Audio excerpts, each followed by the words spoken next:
देवगढ़ में हर साल एक बड़ा सा बाजार लगता था। इस बाजार में दूर दूर से लोग आते थे अपना सामान बेचने। आसपास के कई गांव के लोग इस बाजार के लगने का इंतजार करते थे। एक दिन बाजार के पास से ही एक चुड़ैल गुजर रही थी। ओहो, यहाँ तो बड़ी रौनक है। काफी बड़ा बाजार लगा हुआ है। जरा मैं भी तो देखूं क्या क्या है यहाँ। चुड़ैल एक सुंदर औरत का रूप ले लेती है और पूरे बाजार में घूमकर देखती है। वाह, यहाँ तो काफी सारा सामान है और लोग बड़ी खुशी खुशी सामान खरीद भी रहे हैं। लेकिन मुझसे इनकी खुशी देखी नहीं जा रही है। मुझे भी कुछ न कुछ करना चाहिए। इसके बाद अगले दिन चुड़ैल बाजार में सबसे पहले पहुंच जाती है और अपनी एक साड़ी की दुकान लगा लेती है। अब आएगा ना मजा। अब लोग खरीदेंगे मेरी ये जादुई साड़ियां और उसके बाद असली तमाशा शुरू होगा। चुड़ैल की दुकान पर कुछ औरतें आती हैं और उससे कहती हैं, वाह, बड़ी सुंदर साड़ियां हैं ये तो, और आप इन्हें पहनेंगी तो ये और जचेगी। औरत अपनी तारीफ सुनकर खुश हो जाती है और एक साड़ी खरीद लेती है। ऐसे ही गांव की कई औरतें चुड़ैल की जादुई साड़ियां खरीद लेती हैं। चुड़ैल शाम को अपनी दुकान बंद करती है और खुद से कहती है, अब होगा ना असली खेल शुरू। गांव की एक औरत थी शीतल, जिसने उस चुड़ैल की जादुई साड़ी खरीदी थी। वाह, कितनी सुंदर साड़ी है, जरा इसे पहन के तो देखूं। शीतल साड़ी पहन लेती है और फिर अपने पति के पास जाती है उसे साड़ी दिखाने। जरा देखिए तो मेरी साड़ी कितनी सुंदर है ना। वाह, क्या बात है, बड़ी सुंदर साड़ी है ये तो। लेकिन तभी शीतल साड़ी सहित हवा में उड़ने लगती है और उसकी साड़ी का पल्लू उसका गला कस के दबाने लगता है। आह, बचाओ बचाओ, ये क्या हो रहा है? मैं इस साड़ी की वजह से हवा में उड़ रही हूँ। आह, बचाओ बचाओ, ये मेरा गला दबा रही है। हे भगवान, ये क्या हो रहा है? मैं क्या करूं? कैसे बचाऊं तुम्हें शीतल?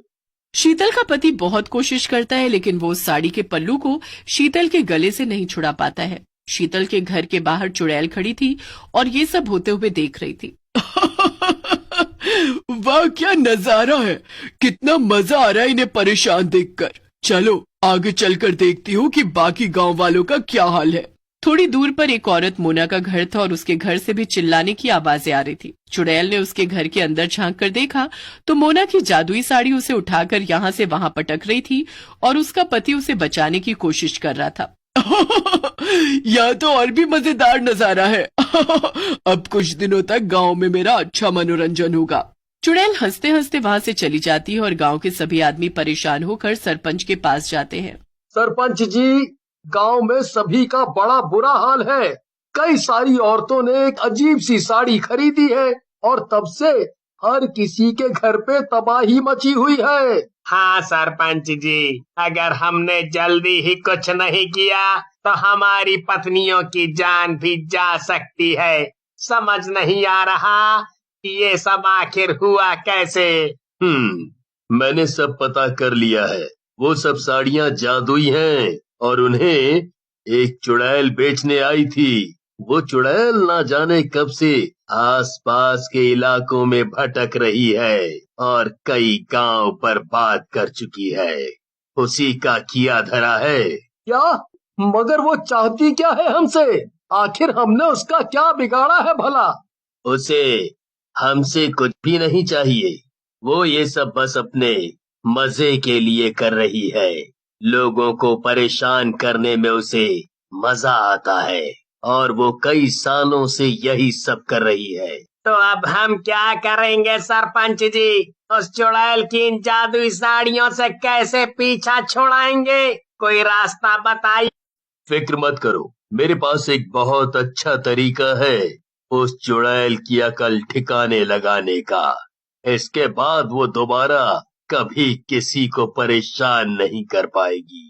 सरपंच अगले दिन गांव के चौराहे के बीचों बीच एक बक्सा रख देता है और उस बक्से पर लिखा था, प्रिय चुड़ैल के लिए।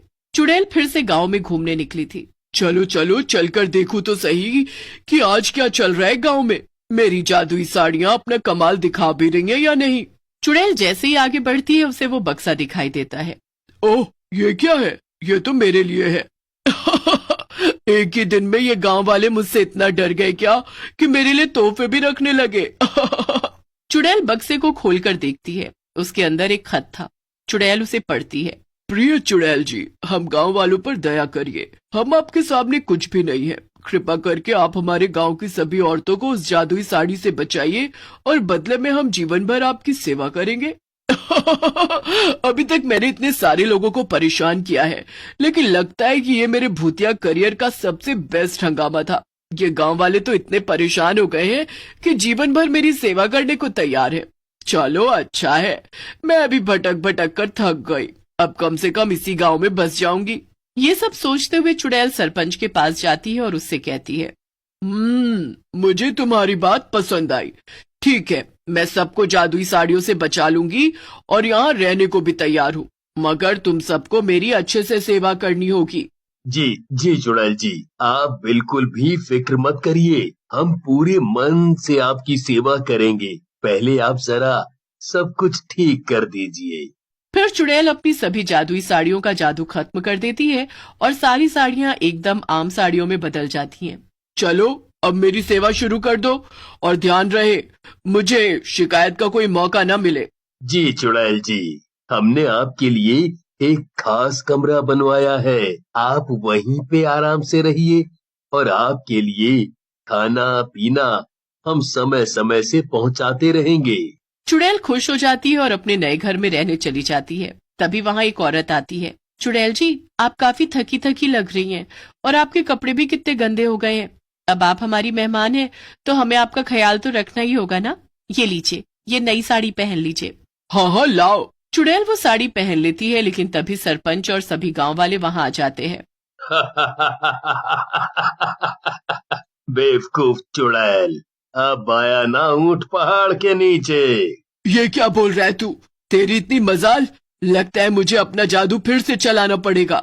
और इतना कहकर चुड़ैल चुटकी बजाती है और अपनी जादुई साड़ियों को इशारा करती है, लेकिन किसी को कुछ भी नहीं होता, बल्कि चुड़ैल खुद हवा में उड़ने लगती है और उसने जो साड़ी पहन रखी थी वो उसे यहाँ से वहाँ उठा उठा कर पटकने लगती है। ओह ओह, ये क्या हो रहा है? अरे कोई मुझे बचाओ, बचाओ। सारे गांव वाले चुड़ैल का हाल देखकर हंसने लगते हैं। चुड़ैल अपने ही जादू को काबू में नहीं कर पा रही थी। तेरी बाकी सारी जादुई साड़ियाँ हमने जला दी और ये एक तेरे लिए बचा ली। अब तू अपने ही जादू का मजा ले। चुड़ैल बहुत देर तक ऐसे ही अपनी साड़ी से पिटती रहती है और फिर किसी तरह वो अपने जादू को रोकती है। मुझे माफ कर दो, मैं अब दोबारा कभी ऐसा कुछ नहीं करूंगी। मुझे जाने दो यहाँ से। हाँ, तू अब कहीं नहीं जाएगी। ये कमरा भी जादुई है और तू इससे बाहर नहीं निकल पाएगी। तूने आसपास के सभी गांव वालों का जीना मुश्किल कर रखा है। अब तू यहीं कैद रहेगी। क्या? नहीं नहीं, रुक जाओ, ऐसा मत करो। देखो, मैं कभी अब किसी को परेशान नहीं करूंगी। बस मुझे एक मौका और दे दो। इतना कहकर सरपंच और बाकी सब गांव वाले वहां से चले जाते हैं और चुड़ैल उसी कमरे में हमेशा हमेशा के लिए कैद हो जाती।